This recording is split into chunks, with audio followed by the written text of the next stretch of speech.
Good morning, everyone, and welcome to Monday Office Hours with Our Hometown. I'm your host, Matt Larson, and today we're going to be talking about continuing the ongoing discussion on reverse publishing, the reverse publishing suite. We've talked about in the past few weeks the reverse publishing process for articles, for classified ads. We've talked about how to merge changes once you've already exported a version of your edition in InDesign. And I believe this is our last week. So it's kind of been a theme throughout the month of September, talking about all the different aspects of reverse publishing. And this is the last topic. It's kind of like a somewhat small detail, but it can be very important with larger organizations, with more and more people working on the back end, using the CMS or the pre-press CMS to manage the workflow. So that's exactly what we're going to go over, some tools for workflow optimization. That is the topic for today. And so we're going to swing back to that topic in just a moment. But first, we're going to go over some Our Hometown news. Again, we put out these newsletters every week. We're doing 2 a week on every Tuesday and Thursday morning.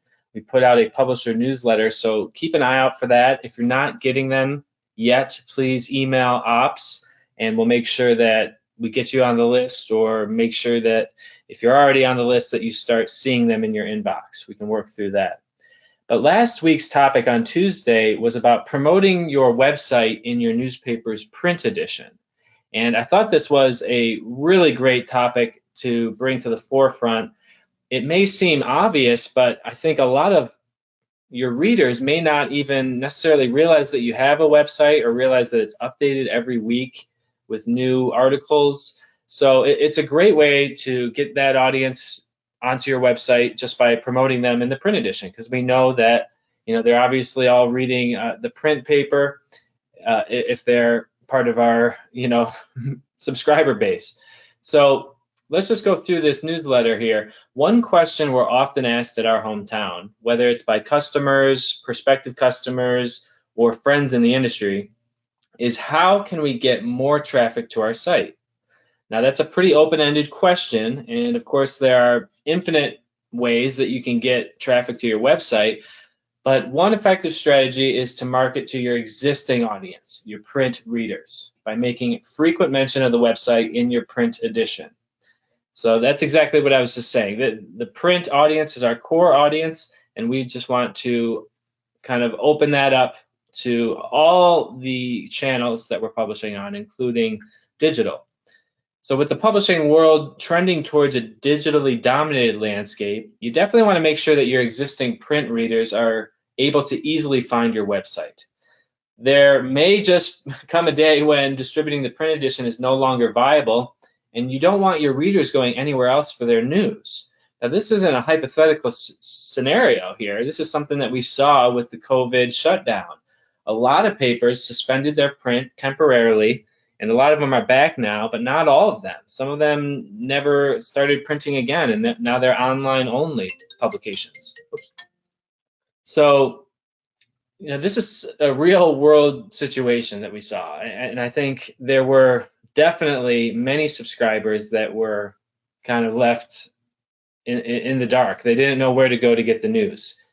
And once they learned how to, where to go, either a newsletter was sent out to them or a communication was put out somehow to all the print subscribers, then the traffic went through the roof during the month of April. So that was, a pretty big deal. And it's unlikely that we're going to see a situation that dramatic again, where it just happens literally overnight. There's a shutdown and the printers are put out of commission. But we are trending towards this world where news is primarily published online, and eventually there will come a day where print no longer makes sense. So we want to position ourselves for that. So let's read more about this, dig into some of the details here. So this is the blog post, and if you read our newsletter, you know that all these topics that we bring up here, there's always a lot more to read. So we're just giving you the teaser in the newsletter, much like your newsletter works actually, for driving people to the website. And so let's read through this. Okay, I think I read, basically we include the intro teaser in the newsletter. So let's start with the obvious, the aforementioned tip of including your website in the print edition, the actual URL. So if you, like many newspapers around the globe, are refocusing your efforts on your digital product, then it probably makes sense to promote your website heavily in the print edition. So the first place to start would be to include your website's URL, probably somewhere in the masthead is a place that I would start, or somewhere on your front page. That's a good first step to helping readers find the website. They see it every time they pick up the paper, and they notice it's there, and if they ever need to reference it, maybe remember exactly what the URL is, whether it's the Euclid Observer or just euclidobserver.com. Those small differences make a difference when they're trying to get the website. So we want to give them the exact URL there, and this just helps illustrate to readers that the newspaper itself is only a single piece of your product, and that there's actually a lot more available on the website. And we'll get to that in a minute. This is another point that Jack made in this blog post that I really liked. A lot of newspapers will publish their website's URL on every page of the print edition by adding it to the top or bottom margins next to the page numbers. And when a reader sees this URL repeatedly printed through the edition, they'll never have to even Google your website. They'll just have the URL memorized, and they can just type that into the search box. And I'm actually going to talk about Google in a minute here. Second tip for promoting your website in your print edition is to publish surplus photos on the website, photos that you don't have room for in the print edition, because on the web we can publish unlimited photos in these photo galleries. So let's read through this. Photographs add an extra dimension to the news. Very true. Giving readers a glimpse of a person or place and allowing them to easily connect with the subject matter in the story. Humans are very visual creatures, so images definitely help a lot. Oftentimes, especially with large community events, there just isn't enough room in the print edition to show off all the amazing photographs that were captured. This is another great opportunity to promote your website by inviting readers to view the rest of your photos online. So you don't just put the extra photos on the website and just publish them there. That's the first step, of course, but you need to mention it in the print edition that when you're writing that article and you get to the end of it, go to the website for more photos from the game, for even give them a number for dozens of additional photos or something like that, just to really drive them to check it out. On our hometown's WordPress publishing platform, we use the Max Galleria plugin, which makes creating photo galleries a breeze. You can quickly upload a set of photographs to a gallery and embed it to any article or page on the website using a shortcode. And whether you're simply adding more photos to the online version of an article or creating a dedicated photo gallery section on your website, you may find success by teasing these galleries in print with a note or link to view the full gallery online. Not a bad idea to include the link there, even though it's not going to be the most user-friendly thing to have the print edition and then just try to type it to go to the photos. Either way, you just say go to this article version on the website. I think that's very sufficient to drive the traffic there. Let's see here. I'm just getting a message. Sorry, 1 second here. Okay. So, continuing the story online. Tip 3. Using the same principle as the above, you could include a slimmed down version of your content on the print edition and invite readers to visit the website for a more in-depth version of the story. It's the exact same concept as above. We have unlimited space on the website. You can write an article that's twice the size of the print edition if you want to go in more depth. And in a way, it's a very cool strategy. It's kind of like the idea behind just having a teaser on the homepage or a teaser on the front page of your print edition. That's to get the person interested in the article, and then they open the paper to read more. This is just kind of taking it, bridging that gap between print and digital. So while it probably doesn't make sense to apply this tactic to general news articles, it can be especially useful for reader interest and feature style reporting, where a single feature can go on for several pages, eating up valuable space and increasing the cost of producing the print edition. Depending on how many ads you're able to sell, it may be more financially viable to produce less pages in print by moving the majority of the story online.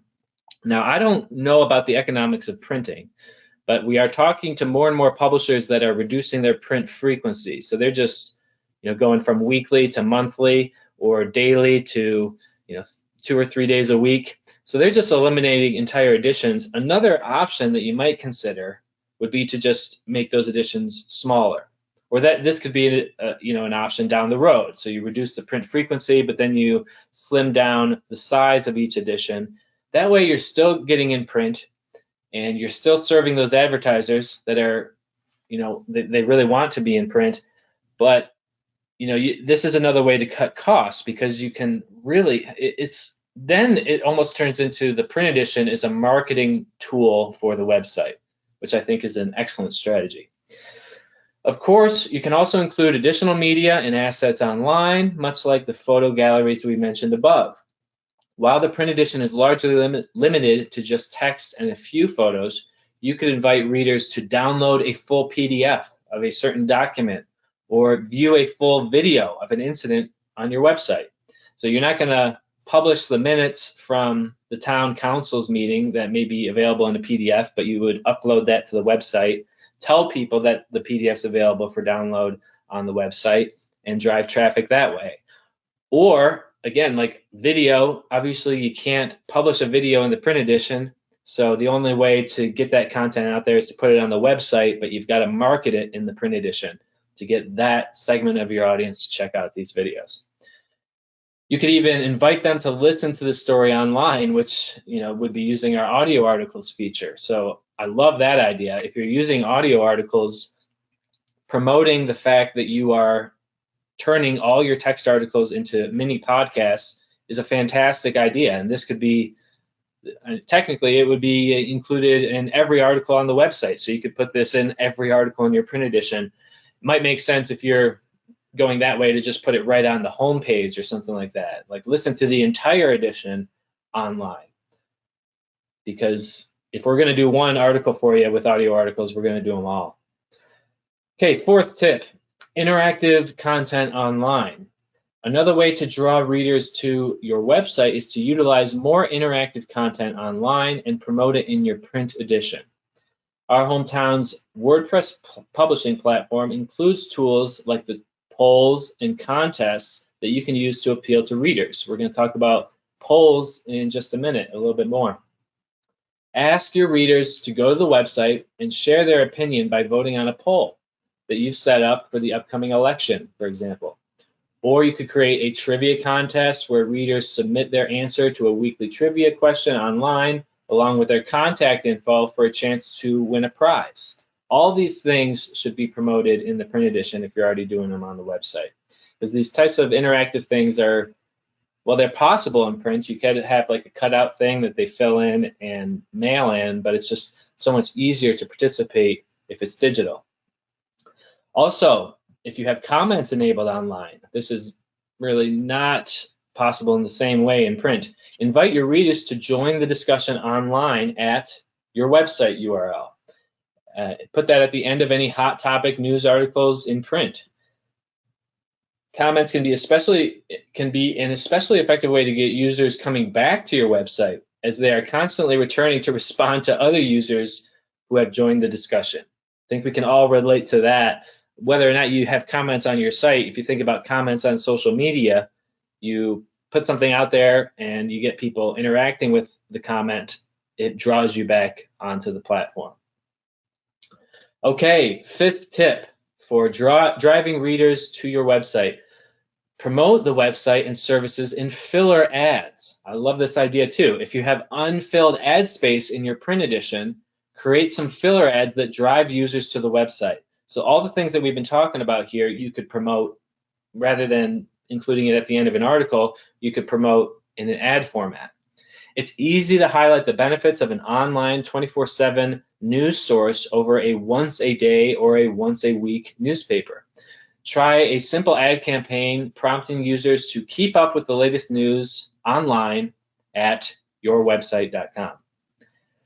We see many newspapers take this approach to advertise their Facebook page or their Twitter profile, but why not apply it to your own website? Because at the end of the day, that's what you're going to monetize. You're going to either monetize it through the traffic and the advertising space that you can sell there, or preferably through a paid content model. So, people driving to the Facebook page, I think you're kind of doing it in a circuitous. It's not as direct as it could be, because we use Facebook and Twitter, or we should be using Facebook and Twitter to promote the website and to promote our brand. That is not our publication. Our publication is not our Facebook page. It's our print edition and the website. So rather than promoting Facebook in the hopes that that drives traffic back to the website, just make it more direct.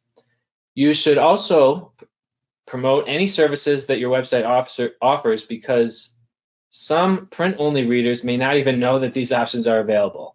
This is an excellent point. For example, if you accept classified orders through your website, then add a note to your classified section in the print edition.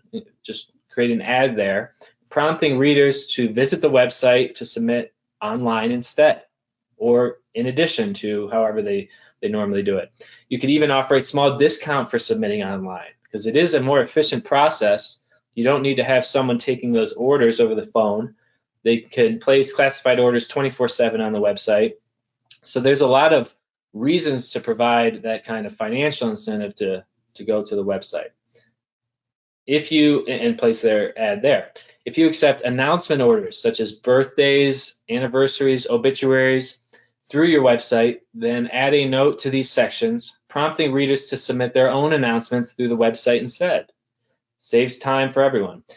If you're housing a business directory, then be sure to mention the benefits somewhere in your paper. I think that's something that is overlooked by a lot of readers, unfortunately, because it's not promoted very well on the website or anywhere really. So even if you have traffic on your website, people may not realize that you have this rich business directory that is updated every week with the latest print advertisers. That would be the case if you're using our full service extraction. We're updating that for you constantly. So actually, it looks like when this was originally written, all three of the above examples could be advertised with filler ads in your own newspaper. Thanks for taking the time to check out these basic tips. Okay, so that is that article on promoting your website in your print edition. Some concrete tips for that. Okay, back to the news here. We've got the virtual conference recap that was from Friday, a couple Fridays ago. Actually, yeah, it was 2 Fridays ago now. But we put out these recaps every week following the virtual conference. So last virtual conference, we talked with Meg Norris about her reverse publishing process. So you click on this button in the newsletter, you're going to go to another blog post that has the full video. So you can watch. I think we talked for about an hour, and it was a fantastic discussion. It was kind of a high-level discussion, partly for the first half, where we talked about, what is reverse publishing, how does it differ from normal print-first workflows, and what are some of the benefits. I think we also discussed as one of these slides the benefits of digital first publishing. And then we switched to a live demo with Meg, where she showed us exactly how she does this every week at her 5 newspapers, her 5 weekly papers on Long Island. So check that out. Then we've also got the the office hours recap. We do this every Tuesday. So last week we discussed more reverse publishing pro tips. So you can watch that replay there. And I just want to mention, I guess while I'm on this newsletter, this is the week of the NNA virtual conference. We've been talking about this for months now because we were asked over the summer to give 5 flash sessions where we're going to talk about a wide variety of things. Paywalls, we're going to talk about donation strategies. One of my favorite sessions here is going to be talking about producing high yield content with video interviews, kind of like what we're doing right now, where I just record this video live and then we create a whole bunch of different pieces of content, a podcast. We can create video highlights. We can spin off a lot of different benefits from just one live interview. And then we're also going to be discussing reverse publishing from website to InDesign. So sign up for that if you haven't yet already. Now that's it for the Tuesday newsletter from last week. Now let's quickly review the Thursday newsletter, the publisher newsletter for customers, where we talked about election polling. So I mentioned this earlier briefly, but polls are a feature that have been on WordPress since we switched to it, and it's a very effective way to gauge where your audience is at, and it's actually a really interesting way to generate content, I would say, because you can run a poll and then discuss the results of the poll in the print edition on the website. So it doesn't just have to stop and end with the percentages that you see on the poll. You can make a story out of that. But the reason this was brought up here is because we have a limited time offer. So let's talk about this. Our Hometown's WordPress publishing platform includes a very simple and easy to use polls tool that customers can use to poll their readers and gauge public opinion on various topics. With the election season just around the corner, man, it's really heating up here. We've got about a month until this is all over. Many newspapers are hosting polls related to local or national elections to get a sense of which way their readers are leaning towards voting. This data can be valuable to your own marketing strategy, as well as to advertisers who may be interested in the political demographic of the area. Polls are easy to set up and manage. So right here in the newsletter, we have a link to another blog post from back in September last year, where we talked about how to create your own poll. Because it is very easy, but we really wanted to put this offer out there just to make it even easier for our publishers to get something set up and get it rolling. So if you don't have the time or prefer to learn by an example, we'd be happy to set you up with your first poll. In fact, from now on until Election Day, November 3rd, our Hometown will be offering free setup of polls for any customers who wish to begin using them. So there's more details in this blog post, and it gives an example of what the polls look like. But bottom line is just email ops and just mention that you want to use the free poll setup. Send us your question, send us the potential answers, and we will happily set that up for you. Okay, it'd probably be good to know also how long you want the poll to show up for, because we can remove that. I believe we can schedule it to come down at a certain time. Okay, and so that's it for the news, our hometown news. Now, before we get to the office hours topic, I wanted to show you actually 2 other quick things here. A lot of news to talk about today.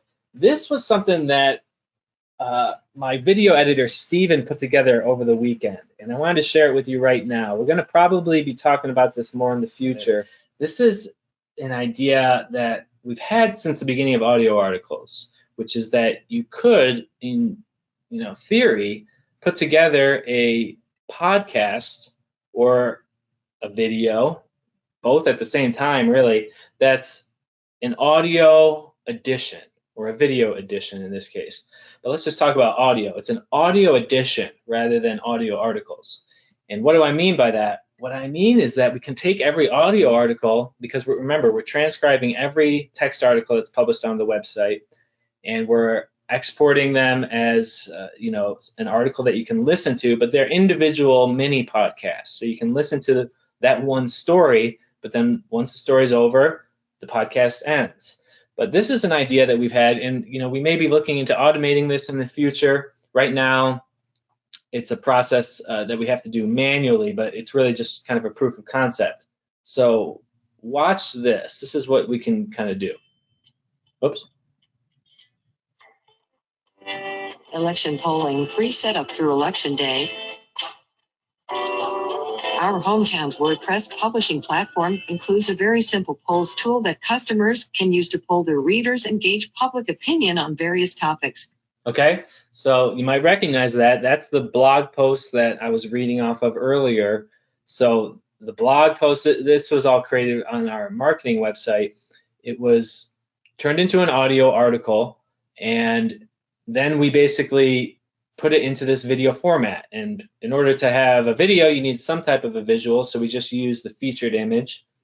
And you could do different things with this, maybe have a little Ken Burns effect on it where you're kind of panning across the image. But with an image like this, I didn't really see that as necessary. But it reads the first article, and then let's see if I position the video around here as we're getting towards the end. Let's see what happens. To be able to select more than one answer, designate that in your message. Polls are a great way to get readers interacting with your website. If you haven't used polls before, this election season is a great excuse to try them out. Tips for promoting your website in the print edition. One question we're often asked by customers and prospective customers is, how can we get more traffic to our site? That is a pretty open-ended question. Okay, so again, that's another article that I reviewed with you today manually. I sat here and basically read off most of that article, but this is a way that you could completely automate that process through audio articles and then by stitching it together into a video form. So if anyone's interested in this and you have audio articles on your site or you're interested in adding it, definitely shoot us an email at ops and let us know that you're interested in creating a podcast from audio articles, because we could help you do this. We could do the editing for you just as I've done here, and it's just a great way to get into video and audio quickly and without any extra work on your part. So here's another transition. As you'll note, as the article ends, the second article ends, the third one begins, it reads the headline first. So we could also have it read that audio ad between the headline and the body, but that's not how our site is set up right now. Some publishers shared tips, so if you have any advice or suggestions to share with other publishers and would like to contribute, send us an email at ops@ourhometown.com. Virtual conference replay, reverse publishing from WordPress to InDesign. Oh, Our hometown. See, that's interesting. It was actually a little bit of a typo in that article, WordPress. So that was actually picked up by the audio article, and it was missed until the audio article was exported and put into this video format. So it's kind of an interesting way to possibly catch errors like that.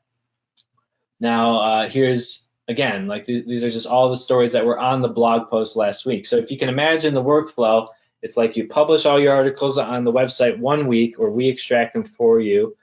They instantly become an audio article, and then the following week we have this audio edition come out, or this video edition that's released, and it's just a back-to-back podcast of all the stories from the website.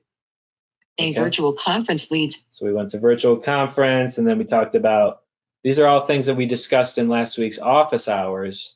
So congratulations to NYPA. We talked about using Twitter lists, live news. So again, these are things that you could spend time, sit down in a live format like this and talk to your audience as the publisher. I think that would be a really great way to get into video and audio, or we can automate it through a process like this.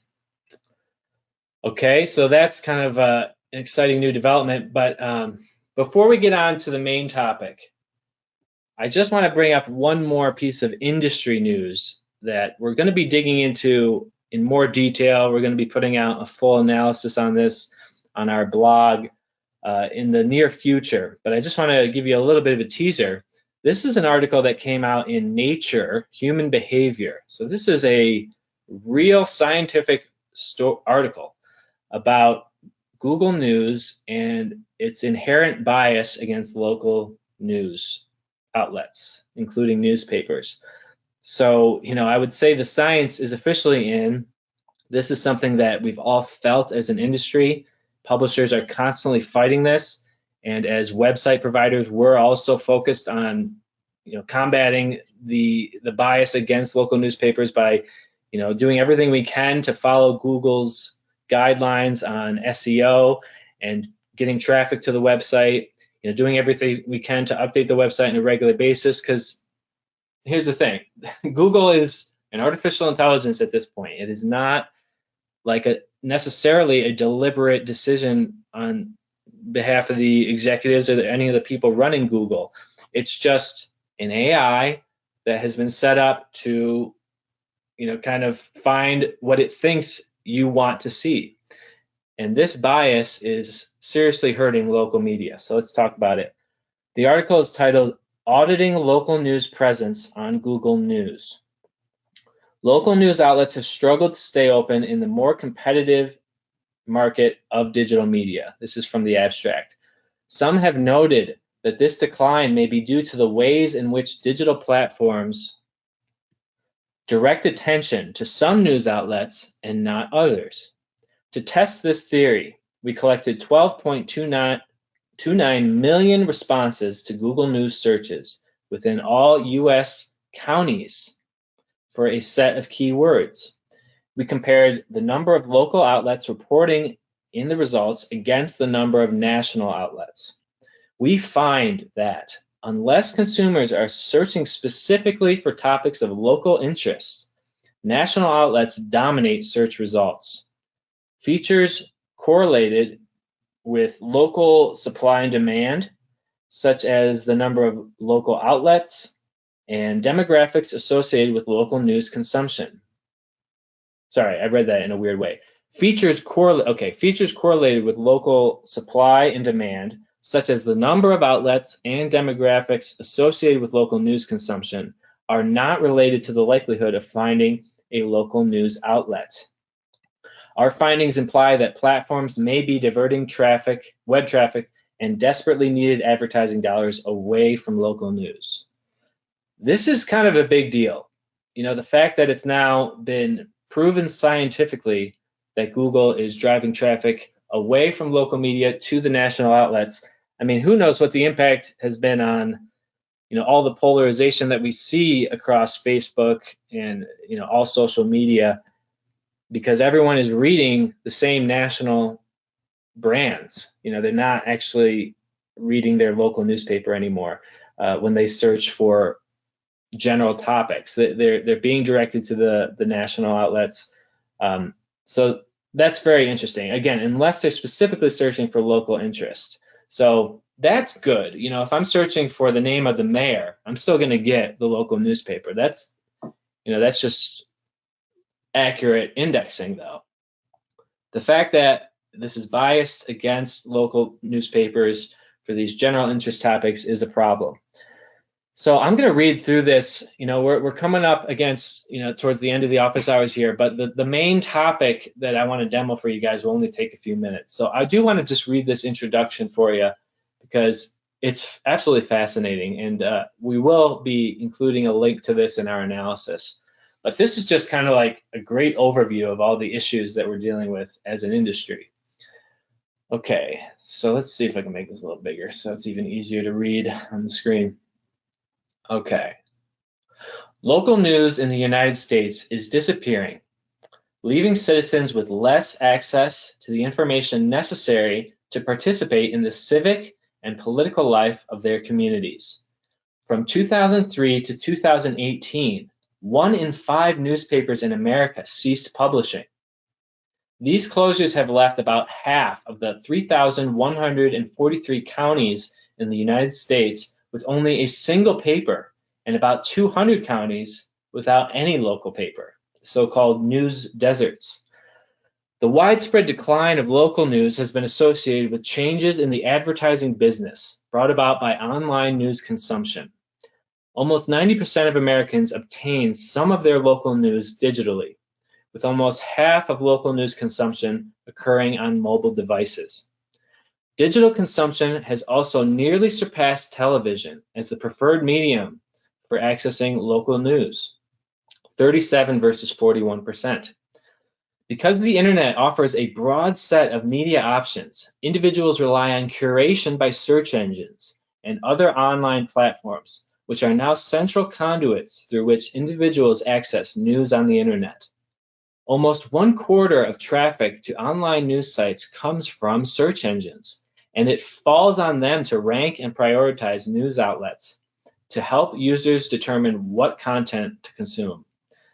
By highlighting specific stories and outlets over others, these platforms can operate as gatekeepers to advertising dollars, something that we're all struggling with. Because of rising concerns that automatic algorithms reinforce existing social and economic inequalities that undermine private and public welfare, researchers have audited specific platforms in order to determine platform behavior, in order to document platform behavior and to estimate the relationships between information fed to the platforms and the information that the platforms present to users. Wow. I mean, there's just a ton of research on this that we're going to be digging more into. While a few studies indicate that online platforms may overrepresent certain news outlets, algorithms appear to be relatively insensitive to the ideological preferences of consumers. Google does appear to alter its results based on user location. However, there has been little work done to assess the relationship between news aggregators' algorithmic behavior and the curation of local news. In this paper, we assess whether the major online news aggregator, Google News, might contribute to the observed declines in local news in the United States. Google News is used by about 15% of Americans, a level of reach similar to that of the Washington Post, but about half the percentage of Americans using Facebook to seek out local news. This is definitely a story that I need to check out later. To systematically audit whether the decline in local news online traffic can be attributed to Google News, we must show that Google News is more likely to feature national news outlets than local news outlets. Hypothesis 1. If Google's selection of news outlets overwhelmingly favors national newspapers, we have evidence that Google could be reducing the traffic to local news sites and potentially reducing the likelihood that readers would be exposed to local outlets. However, Google may stratify results by search term, privileging national news outlets for general interest topics and local outlets for city-specific topics, such as accidents and local governance. Hence, we examine whether Google News prioritizes national news outlets for topics of general interest and local news outlets for locally oriented issues. Hypothesis 2. We also expect that Google News is sensitive to local supply and demand. Hypothesis 3. From a supply perspective, we expect that Google News would offer more local news when there is more local outlets in the area. From a demand perspective, we expect that Google News would offer more local news when the population is less white, less educated, and older, which are demographic groups that generally say they follow local news closely. That's interesting. So this article that they're referencing from Pew Research Center says that Black adults, Americans with less education, more interested in local news. Again, tons of interesting references in this story. Greater local news coverage in Google News results is expected to benefit minority and underrepresented populations. However, empirical findings from a study of local TV news reporting suggest that such generalizations may be misguided. To prepare for our audit, we selected a set of keywords based on other recent audits. Depending on their relevance to the local governance, we labeled the keywords as either locally oriented or more general. We audited the location-specific news results for these keywords in over 3,000 US counties, which were collected using automatic scripts running on an internet browser's private browsing mode. Interesting. In this manner, we scraped 12,290,428 research results and classified its 8,740 news sources as either local, regional, national, or international outlets. To test hypothesis 1, we calculated descriptive statistics about the outlet's frequencies across all the news search terms. We also measured the Gini index for the distributions of local and national news outlets. The Gini index tells us whether a few outlets dominate results, search results, or whether outlets appear at similar levels. At the first test of hypothesis 2, we assessed whether our findings were driven by the nature of the search keyword chosen by measuring the Gini index in the subset of results from general versus locally oriented keywords. Okay, we're starting to get into some methods here, so it's, we don't need to go into this in too much depth, but I do want to finish this out here. Next, we tested hypothesis 3 about the role of geographic associations by considering the county level variation of the proportion of local or regional to national outlets in news results across the United States. We further estimated a set of linear models. The first pair regressed the presence of local news on its rank in the search results. The number of local newspapers in a county and the county level demographics we hypothesized to be related to local news demand. The second pair allowed us to test associations between local demand conditions and the number of times Google News returned an outlet by regressing the number of times a print-based outlet was returned on its circulation in a similar selection of county-level demographics. Finally, to understand whether Google News merely responds to user disinterest in local news, we compared relative interest in locally oriented terms with interest in Google in general terms.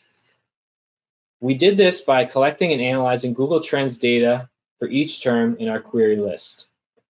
Okay, here's the bottom line. Our findings suggest that Google News users are exposed to far more national news outlets than local outlets. This relationship is driven by the fact that readers who search for general policy issues are almost exclusively directed to reports by national newspapers. Only readers who explicitly search for keywords related to local governance and public services are directed to local and regional newspapers, and only if they look past the first few results. An unlikely phenomenon.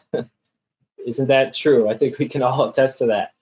Furthermore, county-level predictors of both local news supply and demand, such as the number of newspapers in a county and their circulation, are not related to the likelihood of receiving a local news outlet as a result, nor the number of times a local news outlet is returned.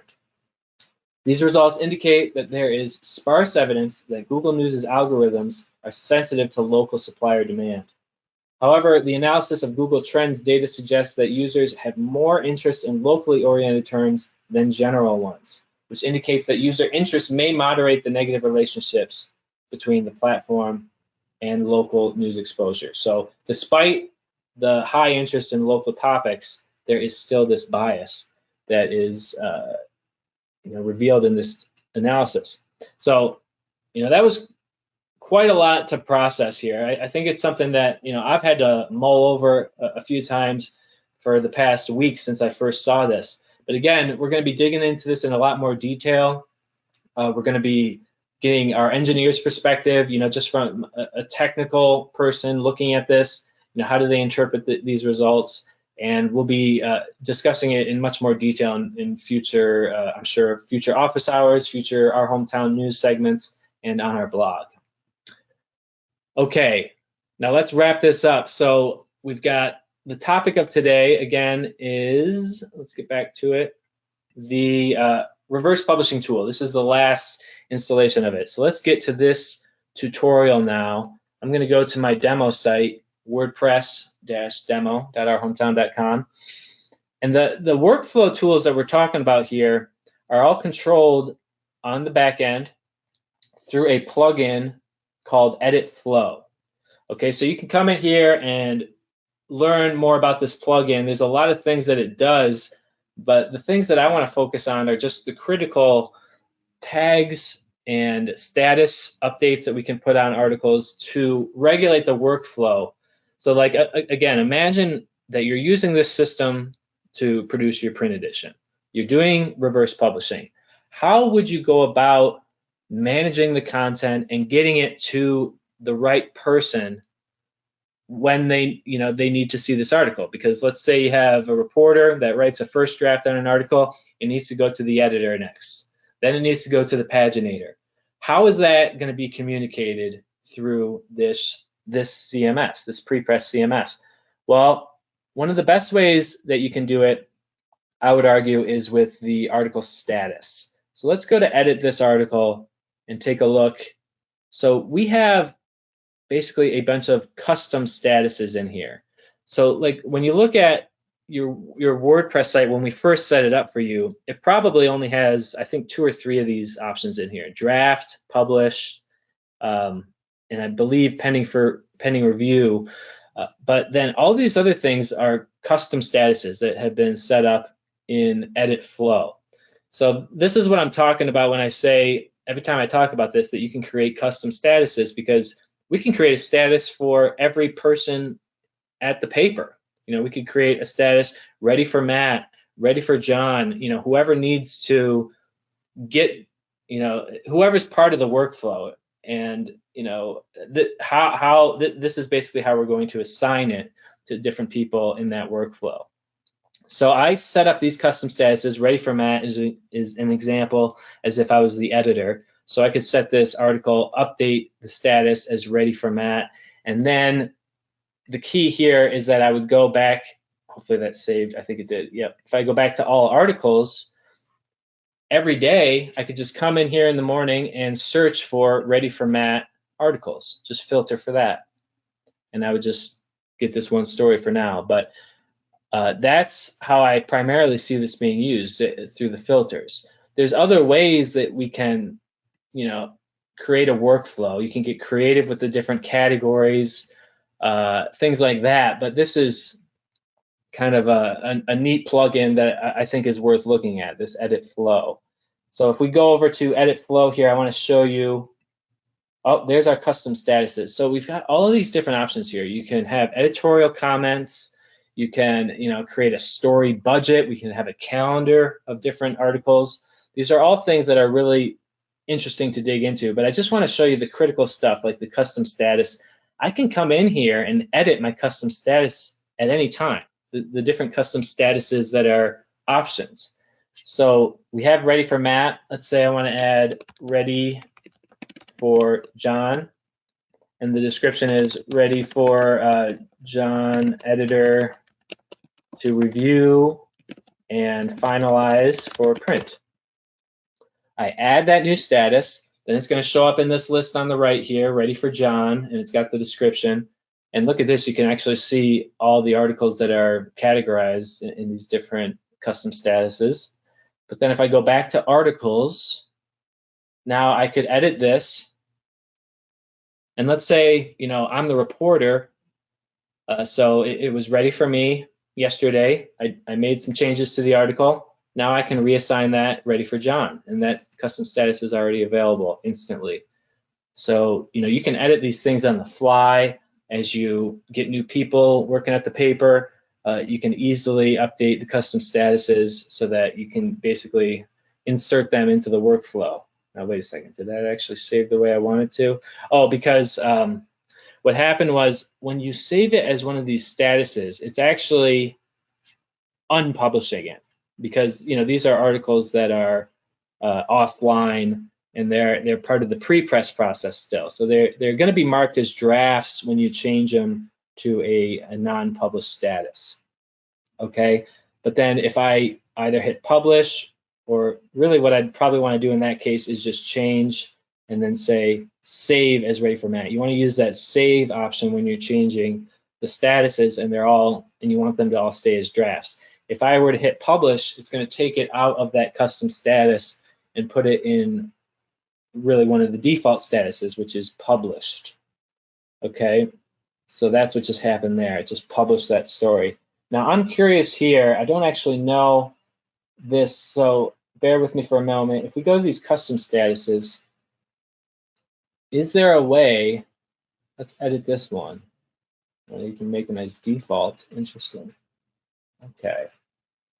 I'd have to look into this option. I wonder if there's a way to have different versions of the published status.